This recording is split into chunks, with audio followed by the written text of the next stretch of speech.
Welcome back to Coffee and Conversation. As you can see from the tail, I have a cat in my lap. He had decided to go take a nap somewhere, and then as I started setting up the camera, of course that caught his attention because, you know, he's the star of the videos, and he's never going to let us forget that. So yes, do you want to just come up? No, no, that wasn't where we were. All right. I was going to pick up his little head and let him look at the camera. But of course, you know, he has to be on the shoulder because that's where he belongs. That's where he likes it. So he's actually been a pretty good little boy today. Haven't you? You have. And it's surprising because it's raining out. Hence the sweater I'm wearing. Oh, yeah, here you go. The sweater I'm wearing. Yes, I'm showing them my sweater. And he does not like the idea of going out in the rain, but he's not blaming me for it today. And any day when I don't get blamed for the weather is a good day in my house. All right, when we come back, we are going to get into the video. You need to get down now.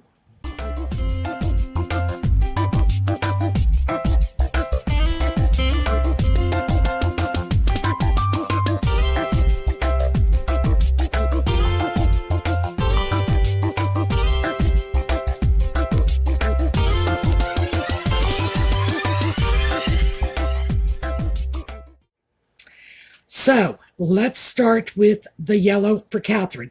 By the way, I just got rid of the cat. He's just come back. He did not want to be gotten rid of. So let's see if I can. Yes, right here in the center, the scarf is blue and yellow. It is a twillie. It's about, I don't know, 26, 28 inches long and very narrow, perhaps 2 inches wide. And what you do with scarves like these is wrap them around the handles of your handbag or tie them on the bag, wrap them around your wrist, tie them in your hair, whatever. But can you wear a twillie with short hair like this? You bet you can. And there are a great many ways to wear this. I just chose to put the little bows in the front, mostly because this particular twillie is just long enough to wrap it around with a couple of tiny tails. So it looks cute. If it were longer and there were longer tails hanging around, I'd have to tie it in a bow or I'd have to do all kinds of other stuff. It is a look that I have to say is probably a little young for a person my age. But to be fair, I'm running out of ways to throw yellow into my wardrobe, but we're doing yellow for Catherine as always. And I grabbed this particular twillie when I saw it recently. It's like $14 from Amazon. A lot of the scarves I've been wearing lately are Amazon finds, and they range in price. I generally will not go over $25 for an Amazon scarf, even when they are 100% mulberry silk, which is what I look for. I just won't do it. I mean, it's Amazon, for heaven's sake. And I can get designer scarves, if I go with the right designer, in the secondhand vintage market for the same price. So why would I go over $25 for an Amazon scarf? So I wouldn't. This one, $14. Yes, I knew he'd be back. Yes, you're just desperate for affection. So we're going to talk with the cat for a little while, and I'm going to try to persuade him to go. Anyway, that's where I have been getting a lot of scarves lately because frankly, I need to produce some variety if I'm going to do yellow scarves. So this is one way to wear a scarf in your hair. Sophie, the Duchess of Edinburgh, was recently photographed wearing an Hermes twillie tied in her ponytail. I do not have any Hermes twillies. I have a double wide twillie, and that's, a good 6 inches wide. And so at that point, it's simply a narrow scarf. It doesn't really constitute the same sort of twillie effect. But as I say, this I would have to say is probably a little juvenile for me. Ordinarily, I'd probably take a piece like this and just knot it around my neck. But, well, I was asked to try to show other ways to wear these, and it's not like I don't know other ways to wear these. It's just that, like most of us, I fall into my favorite styles, and I stay there. You know, like it's some sort of quicksand pit. My favorite style, I move in, I don't move out again. So I thought we might have a little fun with this. And here, do you want to, just let me turn you around so they can see you. No. All right, well, that did not work. He didn't want to be on camera, but he has at least climbed off my shoulder. So I'm going to be able to do this with a bit more comfort. Anyway, enough about the scarf. I looked at all of your comments from the video on getting the right bra that I did yesterday, and I realized that you folks had a lot of considerations and a lot of points you wanted to make that I never even considered when I was putting that video together, and I probably should have, but regardless, you pointed it out to me, so let's visit those issues. And let's start with comfort, because that was probably the number one theme that came up in the comments for the video. I don't wear this kind of bra or that kind of bra or any bra at all because they're not comfortable. So let's start with one. A properly fitted bra is comfortable. The reason it is comfortable is because if it is not comfortable, it's not a properly fitted bra. And that's all there is to it.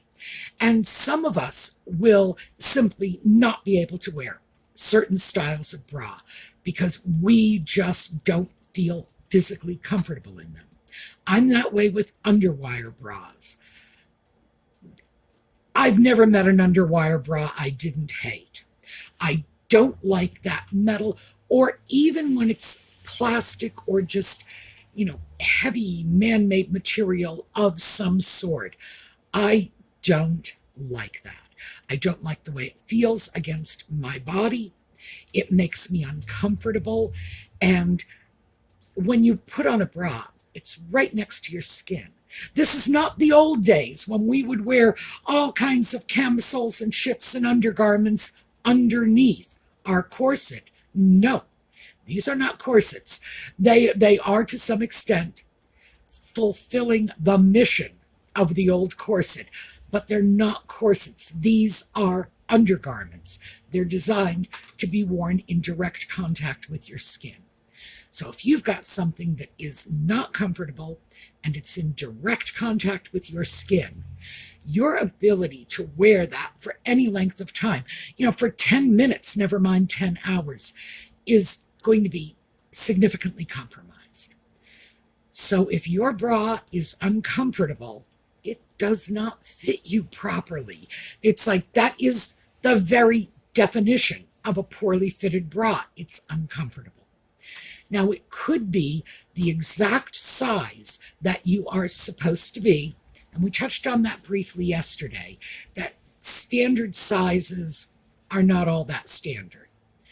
Even if the bra you are wearing is allegedly the correct size, it could be the style is wrong and altering the fit.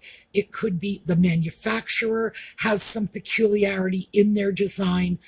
There are many, many reasons for this, but it's not the bra for you. If it hurts when you put your bra on, if you are sighing with delight when you come home and strip it off, you're wearing the wrong bra. This is like your body is blasting a high velocity message at you. It's like, stop, stop, stop. So take it seriously. There are many reasons that a bra might not fit you properly. So let's go back to sizing. We spoke about this yesterday. You get your bra size from measuring the band size. That's across your chest, right under your breasts. That's your band size. You get your cup size from measuring the widest point, like right across the center of your breast. So you've got your band measurement of 38. You have your chest measurement of 42, 4. And you just count up A, B, C, D. It's just that simple. So theoretically, you are a 38D. But what happens if a 38D doesn't properly fit you? And by the way, that's a lot more common than you would imagine, because bras tend to come not exactly in one size fits all, but something rather close to it. Whereas humans come in, what do we have now? 8 billion different configurations. So that handful of bra sizes, why does anybody think it's going to work for the entire female population of like 4 billion people? Come on. You could find that 38D size isn't working for you. You could find that the cups of your bra are not properly filling out when you cram the girls in there, in which case you might want to go over to a smaller cup size, and you might need to go over to a larger band size.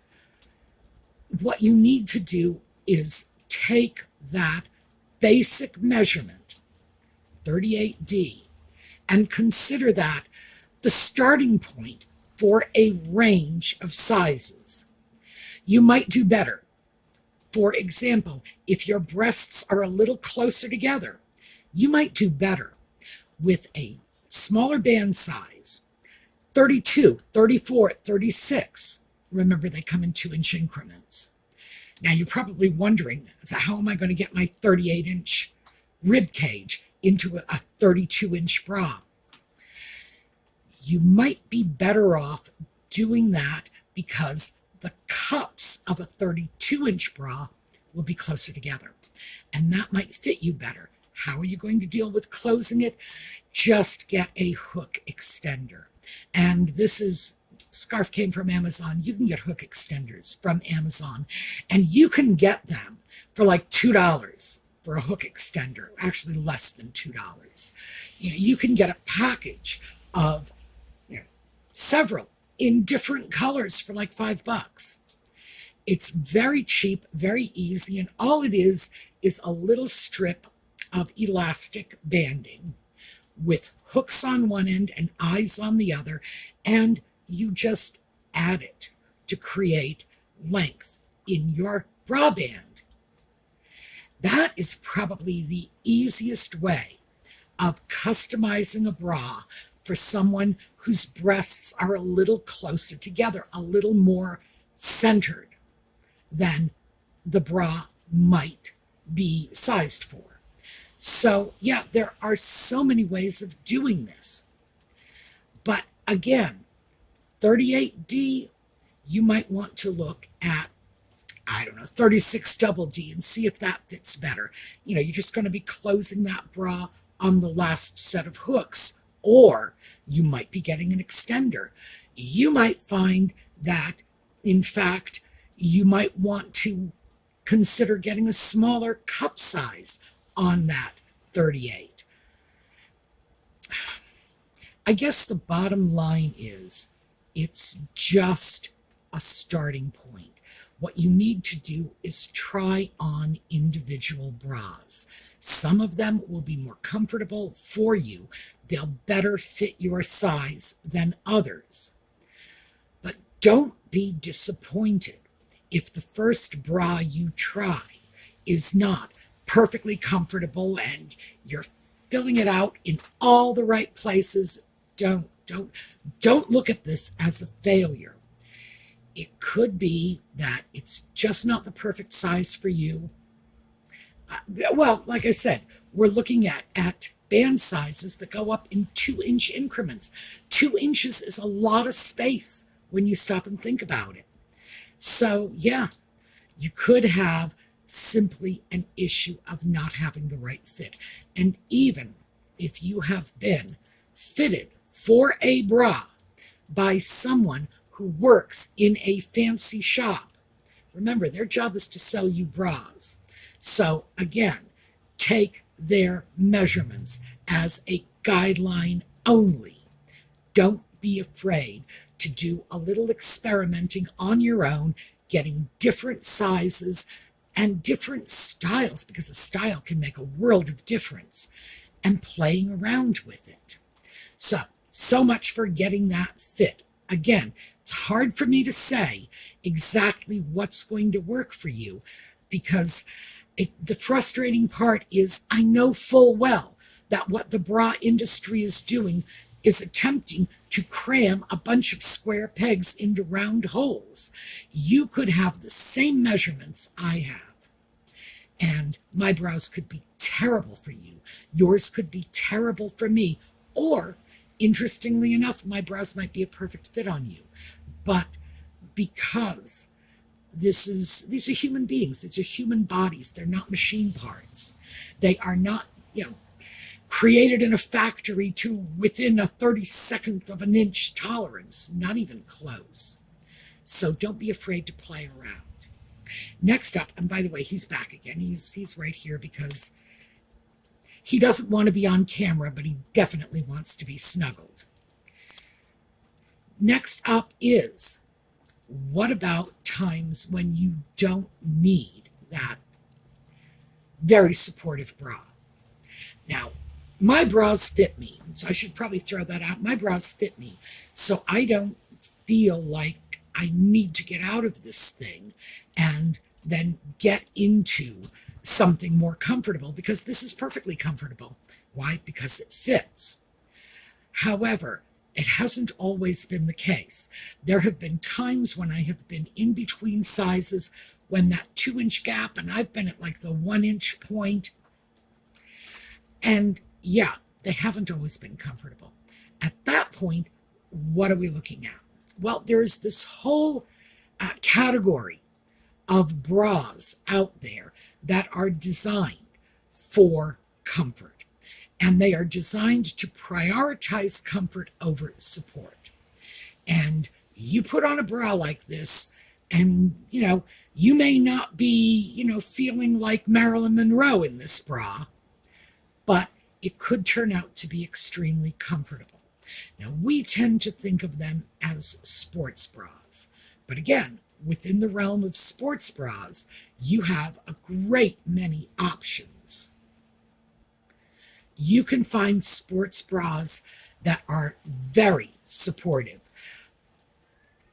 Running bras tend to be more supportive. So if you find a sports bra and it's called a running bra, you will probably see that this is very supportive, and perhaps even on the constricting side. Because if you're running in this bra and you are really, beating the poor little tatas within an inch of their lives just from jogging down the street, you might need that. In addition, you have sleep bras, and these are bras that are designed to provide support when you are sleeping or relaxing or, not jogging, but doing other things. And you may be thinking to yourself, sleep bra? Oh my goodness, I never wore a bra. Too bad. Well, I never wore a bra to bed either until fairly recently. My body has changed. That's how I got off on this in the first place. I can no longer do some of the things I used to be able to do with quite the grace and agility as when I was younger. And some of those things are sleep comfortably without a bra. So for me, I simply went through my massive stash of sports bras when I was weeding through them. This is downsizing, which I was doing last year, and pulled out some of the most comfortable and set them aside. And those I saved as sleep bras. Now, you may be wondering what a sleep bra can do for you. So I'm not sure what it can do for you, but I can tell you what it does for me. in the heat of the summer, and I don't like sleeping in hot weather, just to be perfectly candid. It gets hot, you're in a nightshirt, and who knows where the tatas are in the first place. At my age, they wander off sometimes. I'm never really sure where they are. I will roll over suddenly and bang, I'm jumping out of bed yelping at 3 in the morning because I've moved in my sleep in such a way that I've pinched myself or, slammed myself into my arm or whatever. Usually, interestingly enough, it's not a cat jumping on me, but I find that I am more physically comfortable if the girls are where they're supposed to be. If I know where they are, and I can predict that with a degree of reliability, so I know where I can move and where I can't move. Also, I do not want too much flesh compacted together while I am sleeping, because if it's very hot and I start perspiring, I don't want to wake up in the morning, a soggy mess with a rash in the area that is supposed to be my cleavage, because I've been perspiring all night long and, who knows what's been accumulating there. A sleep bra will eliminate that problem for me. It keeps each one of them on their own side of the bed, so to speak. And I find that very comfortable. I never thought I would. I just assumed that was one of those peculiarities. I knew old people did it, right here, and women who are amply endowed did it. And again, that's not me. I was always very much on the smaller side, and even though I've gained weight, it tends not to be where I gain it. So I thought that was something that didn't impact me, wouldn't impact me, but it has. So I would say, yeah, if you come into the house and you're desperate to strip off that bra and toss it aside and become comfortable, consider getting sports bras or sleep bras so that when you strip off the fancy bra, well, actually, you should replace it, because if you're in that much of a hurry to get rid of it, it probably doesn't fit correctly, right? But you put on something more comfortable. So why would we do this? Because support is key. And it's not just about the extent to which this can impact the comfort of your back. It's like your shoulder muscles. If you're carrying a load, you need to be carrying it properly, and you need the weight distributed evenly. We all know that. And remember the old adage, never lift with your back, lift with your legs. Well, I have not yet found the way to get my legs to keep the tatas in place, but I do know I am not supposed to be putting that level of strain on my back all the time. So, in addition to easing the stress on your back, and we got to get into this, and I'm sorry about that, but when we get older, the girls start to droop a little. As one of our viewers had said, they're heading for Australia. So I shouldn't say that to our Australian viewers. I'm not sure where their tatas are heading, but ours are heading in their direction. So yes, they're coming off on a drop bear hunt. And they start sagging. I'm sorry, but not to put too fine a point on it, that's what happens.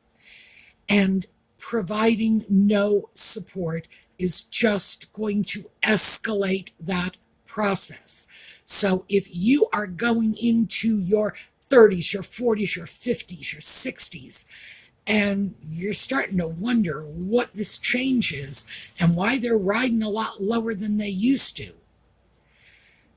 consider wearing a bra, even in your off bra times, because keeping them where they are supposed to be will help prevent excess sagging. Now, I don't know if it's actually going to undo sagging that you've already got there, but For some people, it might. For some people, this might actually be enough if you are young enough and your body is resilient enough and there's enough elasticity in your skin. You can probably undo some of this. Now, this is not medical advice by any stretch of the imagination. It is just the common sense of we know what happened, and we know that the body's skin has the ability to stretch out and to contract as well. And let's face it, even if it doesn't happen, it's worth a try. But I would say if you want to keep sagging from continuing, and that's one thing I think I can say with a reasonable degree of security, stick the girls into a sports bra, a sleep bra, something that is just going to keep them away from the kangaroos and the wombats. So we should all be considering this, especially as we get older, especially if we are more amply endowed, because sometimes you look at women who are amply endowed. See, I don't speak from personal experience. I was always on the other end of the spectrum. But you look at women who are amply endowed and you say to yourself, those girls have a mind of their own. They go where they want to go. They do what they want to do.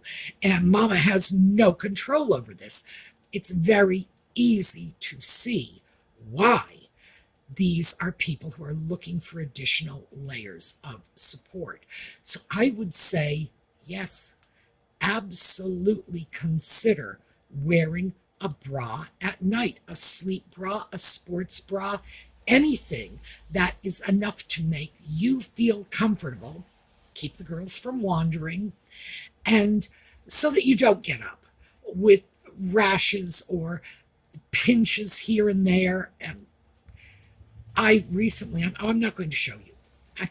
Actually, I put my finger there. I was thinking, should I actually?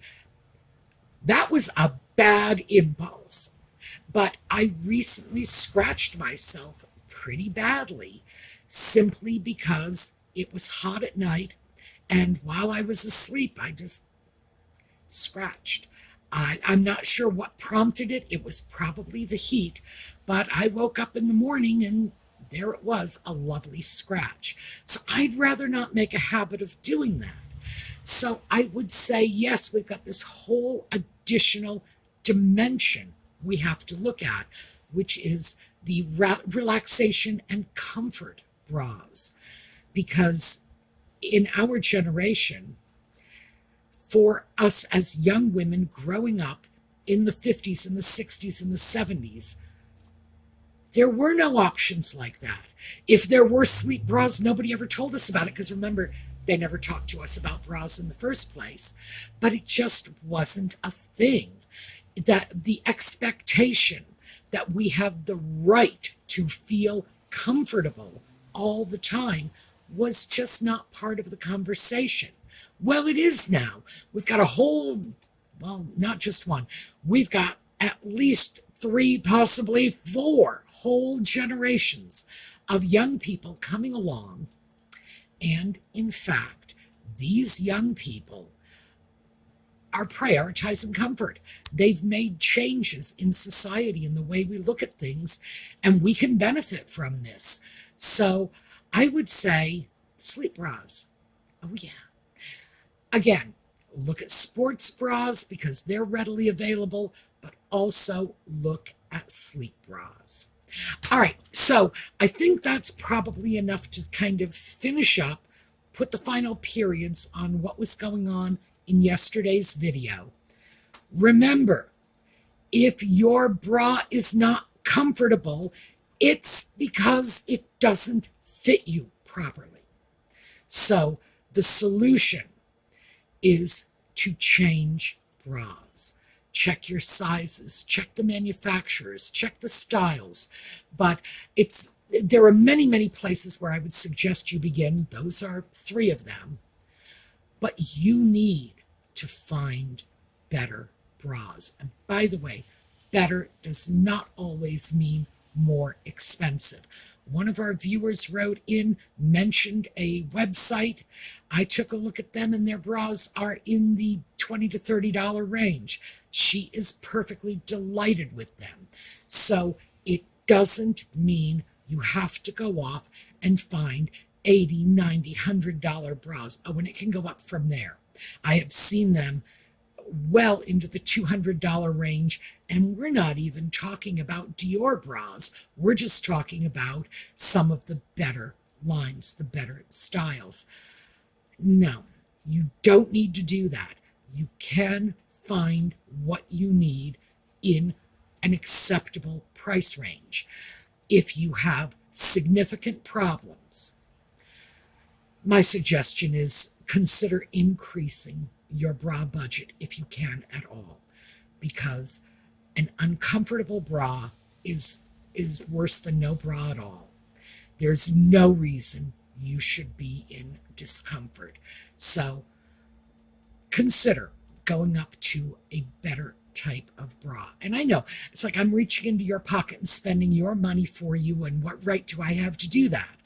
But I can tell you that the idea of being uncomfortable because you don't want to go from a $20 bra to a $40 bra doesn't make sense. So that's just a little piece of friendly advice from me to you. But we will sort this out, by the way. We will. We will wade through this together, and we will figure out what's best for each of us, because that's what these videos are all about. Not finding out what's best for me, but what's best for you, and helping you move into a direction where you will find that.